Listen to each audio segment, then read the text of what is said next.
You are watching Tech Confessions, created by Amy Lewis and brought to you by VMware. So thanks for coming to the show, Mike. Yeah, happy to be here. Thanks for having me. So on Tech Confessions, we like to get your software-defined moment. When did you start thinking more in terms of software than hardware? So, I've never actually been a hardware guy. Oh, that is a confession. I've right worked there. for hardware companies and was always the self-professed hater of storage and all things hardware. That must have made you very popular. Oh yeah, no, it was really good. And actually, I was told multiple times in meetings, never say that again. And then I would just go to the next meeting and say it. So, I mean, when I was coming up, I was a firewall admin, I was a Windows Server admin, and then Citrix was my big realm of software-defined anything before we were calling it software-defined, right?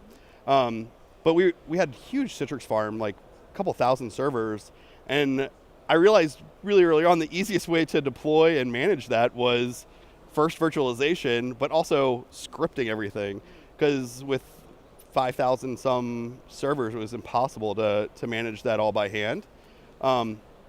So we would script everything, and it was running on top of VMware, and any firmware changes or anything that we had to do from a prescriptive change to the way we ran the VM, it was all automated. Like we were running DevOps before there was a thing of DevOps. It's kind of cool and fun. Yeah, so where do you think we're going from here now, and especially because you've been such a long-time adopter and believer?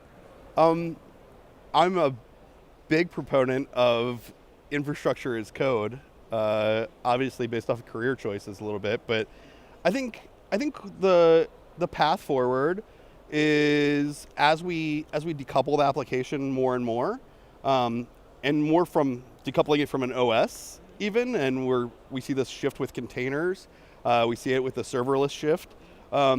We're going to continue to move in that direction where basically we're building applications to a functional level, splitting out each individual function, and then just making those calls and triggered events. I think that's the path that's going to continue forward. There's lots of really cool technology in that space, and funny enough, none of it cares about the hardware. So, I think that the realm of on-prem and where we're going with hardware, it's going to be around for a while. And hardware does matter from what's running under the covers. But to the everyday user and to the everyday admin, I think it's going to depend less and less. I think they're really going to start seeing, it is what it is, and we'll move forward with, just building out this application and breaking it apart into functions. So that's interesting. It's not one of those you're going to lose your job as a hardware person. Just you feel like industry-wide will have a smaller percentage of people focused on the hardware side than the software. More people will make that. Yeah, that's going to be a shift. Yeah. I mean, and you go to those meetings where you have the conversation and people are like, well, it's never going to the cloud or it's never going to do this. Yeah, but haven't we said that a bunch of times? Right. I mean, people said, hey, we're never going to buy that mechanical horse. We want this one. And so I had this conversation recently. It's like, you watch this hockey stick of change, and if we use the car as an example, the buggy industry really fell off when the Model T came out because it was so affordable. We're going to do a shift. It's going to be business driven, and it's going to say, hey, it's affordable to go this other route and decouple these applications. It's more cost effective, but it's also better for HA, better for availability across the board.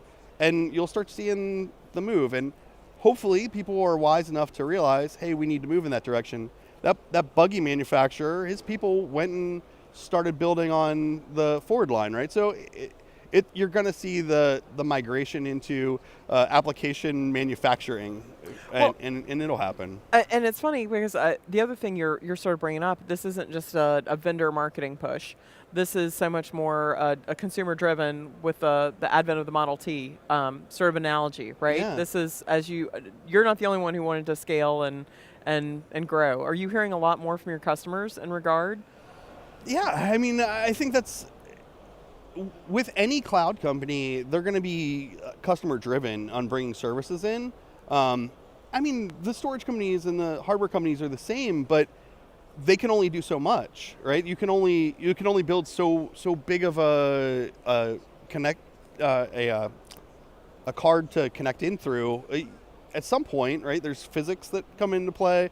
You have to wait for the whole cycle of technology to catch up with what you're trying to accomplish. Whereas when you start breaking these things into smaller functions, well, the technology's there. So you can look at the cycle from the other end, right? And maybe the wave comes back around as we see edge devices kind of spawn and decision-making capability come back to the edge. But from an enterprise perspective, we're at the other cusp of that wave. So it's yin and yang. It's always going to be churning and one side getting slightly larger as the other side decreases. But I think for now, at least, we're starting to see that wave of adoption turn towards moving towards this broken application structure and microservice. Perfect. Well, thank you so much, Mike. Yeah, thanks for having me. It's fun. And when you're ready to make your tech confession, join us on TechConfessionstheshow.com.